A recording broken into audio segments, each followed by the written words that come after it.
Hey everyone, this is Kayla Joy here to talk to you about a new 3-axis camera gimbal on the market that competes with DJI's Ronin-S and the Zhiyun Crane 2. Meet the Accsoon A1 Pro. First, a little bit about myself. I'm a solo traveler and travel blogger who loves photography and film, and I love sharing my experiences and capturing different things to share with you. This means I utilize a lot of camera gear to storytell and document.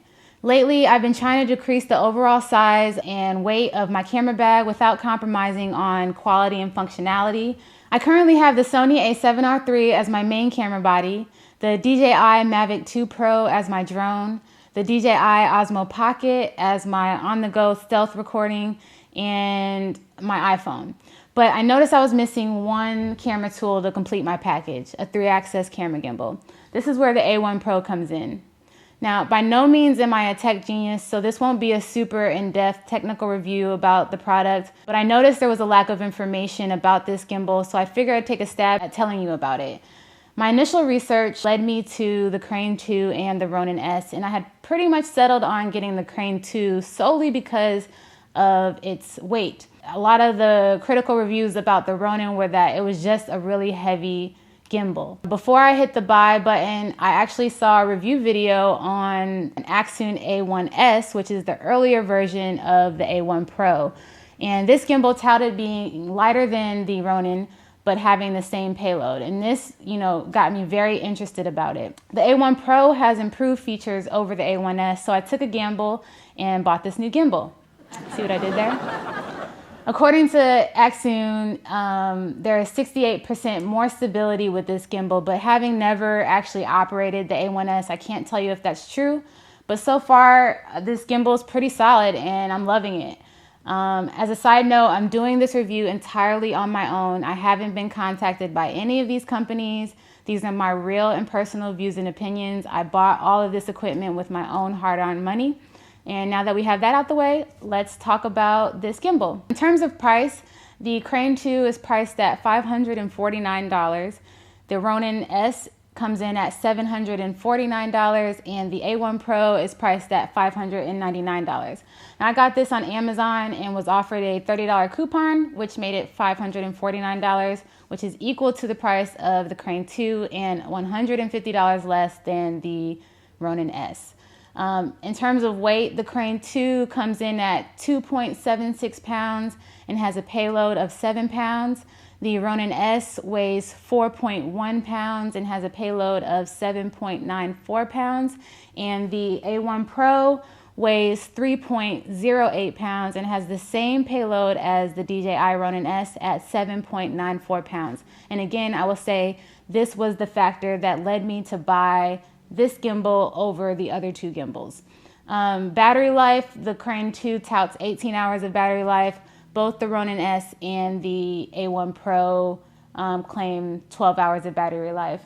And I will say that Accsoon gives you 2 sets of batteries and a battery charger, so that's good to have for backup. In terms of design, you can see that it looks similar to the Crane and the Ronin, black color with these red trims. So it's very sleek looking. Yeah, it's very sleek looking and light. Now, in terms of the differences between the A1S, which I have not used, and the A1 Pro, based on review videos that I saw of the A1S, people talked about how the handle of the A1S was metal and so that it felt slick in their hands and they wished that there was a grip. The A1 Pro comes with a rubberized grip and it feels pretty sturdy and solid in my hands. In terms of build quality, it is made out of metal or aluminum alloy, except for the 3 buttons on the front, which are made of plastic. I can see that that might, be an issue over time or through a lot of wear. These plastic buttons might, come off or break. But you have a joystick at the top to operate the control and direction of your camera. The power button is in the middle. It also acts as the selfie button, and you can also calibrate the gimbal with that button. The bottom button is the mode button. There are 4 modes with this gimbal: pan follow mode, pan tilt mode, roll access mode, and 3-axis lock mode. This gimbal also can do the 360-degree Dutch angle roll, which is something that the Ronin-S can do. So that's an awesome feature. Another thing that the Ronin-S has that the A1 Pro also has is a screw-on tripod, which for me is amazing because after holding this thing for a while, or if you're out in the field and you need to set it down, it's easy to just do. So I actually just leave the tripod on there, but you can easily screw it off. And it also comes with a smartphone mount, which the A1S didn't have. So you can actually put your smartphone on here to act pretty much as an external monitor. Through its app, there's a live wireless image data transmission, so you can see exactly what your camera sees on your phone, which is really helpful during filming to be able to follow along and see what you can see, especially with cameras like Sony cameras that don't have a flip out camera, which I'm not understanding why, you know, this high-end camera doesn't have a flip out screen. So Sony, add a flip out screen to your next line. And speaking to that, this also has an angled back motor so that the motor doesn't get in the way of the screen so that you can actually still see your screen when you are filming. You can mount your camera on either the left or the right side with this gimbal, which is another great feature. And they have added a follow focus wheel, which they didn't have on the A1S. So for those of you who like to focus pull while you're filming, you'll be able to do so. I think that they will have a follow focus motor at some point in the future, but they do have a focus wheel on here. Again, in terms of the quality of the build, it feels very sturdy. I have had my camera mounted on with a 28 to 70 millimeter G Master lens. And that is the heaviest build that I've put on here. And while I won't really use that in practice just because it's heavy on my arm, I did feel as though the gimbal was stable enough to support it at a lighter package. I've also used it with a 16 to 35 millimeter zoom and a 35 millimeter prime lens. Balancing the camera wasn't very difficult. I will say that this company is relatively new. I think they began in 2014 and they're based out of China. There isn't that much technical information or tutorials around this gimbal, which is one of the reasons I decided to go ahead and do this review video. The instruction manual is a little bit not that intuitive. Sometimes they offer diagrams or pictures to show what you're actually supposed to do, but it wasn't clear all the time what portion of the gimbal they were referring to. So I would really encourage you to read entirely through the instruction manual before you even begin working with the gimbal. And then as you do begin operating the gimbal, follow along with the instruction manual as well. And there is a bit of a learning curve just to understand the instruction manual. But once you do, balancing isn't that difficult. I also want to point out that when you're balancing your camera, you want to make sure that you have everything set up exactly the way that you want it to be while you're filming. So if you want a mic attachment, make sure it's attached prior to balancing. Make sure you take off the lens cap prior to balancing, because any difference is going to throw off the balance of the gimbal. And if the camera is not properly balanced, it means that the motors have to work harder, which drains more power. You'll also experience some camera jitter because of the motors trying to compensate for that improperly balanced camera body. So make sure when you are balancing that everything is set up the way that you want it to be while you're filming. And again, I feel like my camera is secure when it is balanced on here. Even when I put it in inverted mode, I don't feel as though I'm worrying about whether my camera is going to fall off, which is a main concern about these gimbals. And one of the things about the Ronin-S that I think a lot of people feel comforted by is because of its size, you feel like it's more able to handle that payload. But even though this is smaller and lighter, it still can carry those heavy loads. I will also note that I got a dual handle grip. It's carbon fiber, also made by Accsoon, but it is made for the A1S, and since the A1S doesn't have the rubberized grip, it fits around the bottom portion of the handle. Because the A1 Pro does have a grip, it doesn't fit around that handle. So the only way that I can use this with the A1 Pro is to use it over the button section, and that actually covers the mode button. So while it is useful to be able to use a dual grip, this isn't the one that's really going to be fit for this particular gimbal, but you can use it. You just won't be able to really access your mode button while you're filming. But because you do have the smartphone monitor and the app, you can access the modes through that way. That's what made me buy this. I'm really excited to get out and film more. I've had it for about 3 weeks now, and I've only really been able to take it out once or twice, and I'm going to show you some footage from that in just a few moments. And I really did get a lot of smooth, buttery video, especially when you put it in slow-mo, even though I know slow-mo is not really great for reviewing gimbals because slow motion video is in and of itself very stable.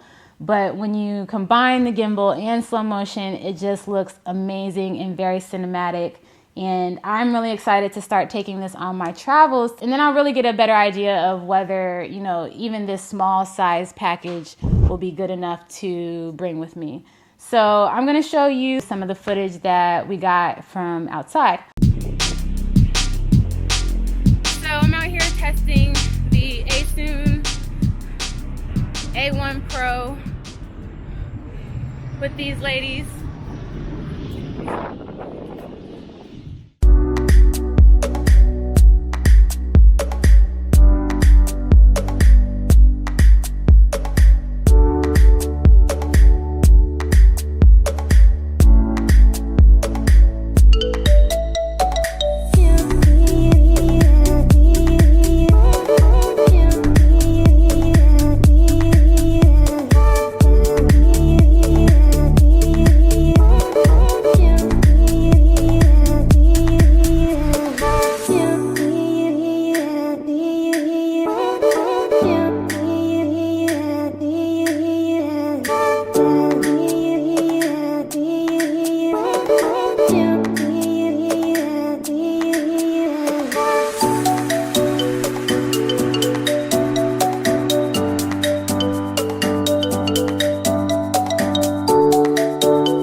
with the tripod attached.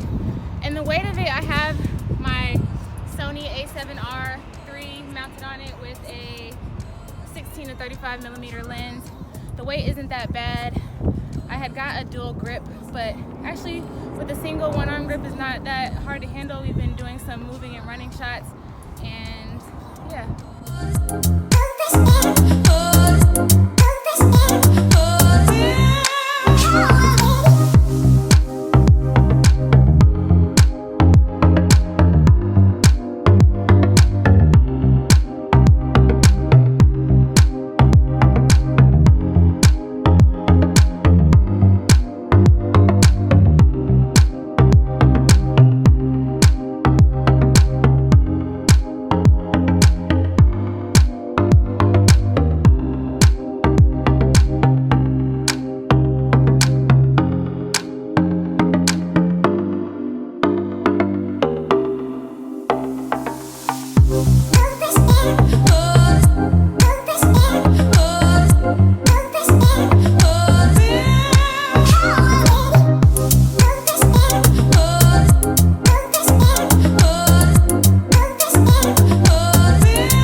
Pro. I would love to know how to say that. I don't know if it's Accsoon or Accsoon, but I just took that out to film my friend and test out the different modes. There's a pan follow mode, a pan tilt mode, a roll access mode, and a 3-axis lock mode. I think that I'll be using the pan follow mode the most. The roll follow mode I think is just going to be for some creative shots, and the pan tilt mode would be, I think, used for hard to reach areas. I'm not sure, but so far I've been using it without the dual grip that I got, and the weight of it is not that bad if you plan out your shots. Thanks. What is one thing I mentioned though? They did a UE? No, they turned it to a driveway. Well, this is, anyway. You know, my initial reviews is I like this tool, and I think that it's going to be really helpful to document a lot of the things that I'm trying to share with you and the world and everybody. So, all right, guys, that wraps up this review. If you found it helpful, please give me a like below or comment. You can follow me on Instagram at k.lajoy. That's k.lajoi. You can also check out my website, thesolowanderer.com, www.thesolowanderer.com. I'm Kayla Joy. Until next time, have a great day.